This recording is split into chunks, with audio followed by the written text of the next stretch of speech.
আজকে কবুতরের রোস্ট করে দেখাবো। প্রথমেই 3 পিস কবুতরকে পরিষ্কার করে কেটে নিয়েছি এবং মাংসগুলোকে কাঁটা চামচের সাহায্যে থেতো করে নিয়েছি। আমি 2 টেবিল চামচ আদা রসুনের পেস্ট, 2 টেবিল চামচ কাঁচামরিচ ধনিয়া পুদিনা পাতার পেস্ট, 1 টেবিল চামচ মিক্স নাট পেস্ট, 1 টেবিল চামচ সয়া সস, 1 টেবিল চামচ টমেটো সস, 1 টেবিল চামচ ধনিয়া, 1 টেবিল চামচ গোলমরিচ, 1 টেবিল চামচ গরম মশলা, 1 টেবিল চামচ হলুদ, 1.5 টেবিল চামচ মরিচ গুঁড়া, 1/4 কাপ টক দই, 1 টেবিল চামচ লেবুর রস, 1 টিস্পুন কেওড়া জল।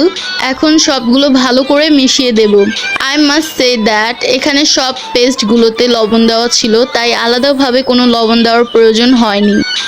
হাত দিয়ে ভালো করে মাংসগুলোর সাথে মশলা মিশিয়ে দিতে হবে। এখন কিছুক্ষণের জন্য ঢাকনা দিয়ে ঢেকে রাখবো। 5 ঘন্টার জন্য রেস্টের জন্য রেখে দিচ্ছি। 5 hours later রান্না করার পালা। একটি কড়াইয়ে 2 কাপ তেল দিয়ে দিচ্ছি। তেল গরম হয়ে গেলে একটি একটি করে কবুতরের পিসগুলো দিয়ে দেব। প্রথমে কবুতরের পিসগুলোকে ভেজে নেব, কারণ কবুতর সিদ্ধ হতে টাইম লাগে। মশলা এখন দিয়ে দিলে মশলা পুড়ে যাবে, সেজন্য প্রথমেই কবুতরের পিসগুলোকে ভেজে নেব আগে। মিডিয়াম আঁচে 10 মিনিটের জন্য রেখে দেব। 10 minutes later কবুতরের মাংসগুলো উল্টিয়ে দেব। যেহেতু কবুতরের মাংস সিদ্ধ হতে টাইম লাগে, তাই ঢাকনা দিয়ে ঢেকে রাখবো 20 মিনিটের জন্য লো আছে। ঢাকনা খুলে দেব এবং কবুতরের মাংসগুলো আবার উল্টিয়ে দেব। আবার চুলার লো আছে 5 মিনিটের জন্য ঢাকনা দিয়ে ঢেকে রাখবো। ঢাকনা খুলে দেব। কবুতরের মাংস ভাজা প্রপারলি কুক হয়েছে। এখন একটি পাত্রে মাংসগুলো তুলে রাখবো। মশলাগুলো দিয়ে দেব।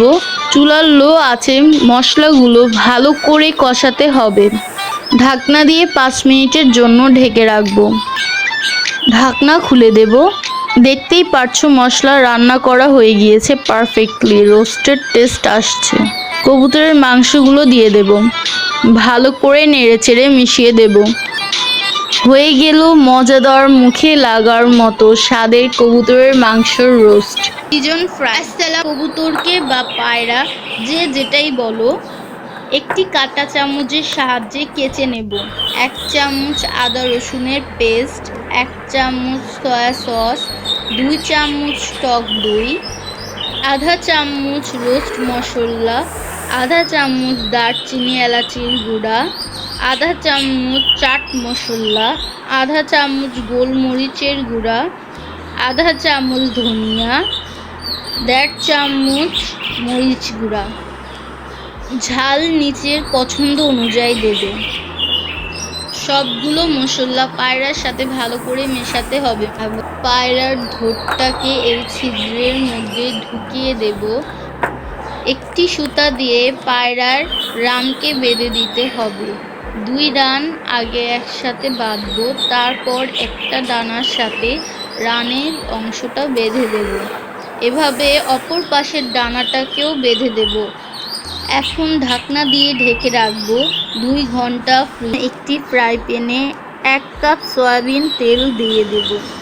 তোমরা চাইলে ডুবো তেলেও ভাজতে পারো, আমি কম তেলে ভেজে নিব। তেল গরম হয়ে গেলে পায়রাটা দিয়ে দেব। মিডিয়াম চুলার আঁচে পায়রাটাকে ভাজতে হবে। এক পাশ ভাজা হয়ে গেলে উল্টিয়ে দেব। মিডিয়াম আঁচে এই পাশও ভেজে নিতে হবে। 2 পাশ ভালোভাবে ভাজা হয়ে গেল পায়রার ফ্রাই।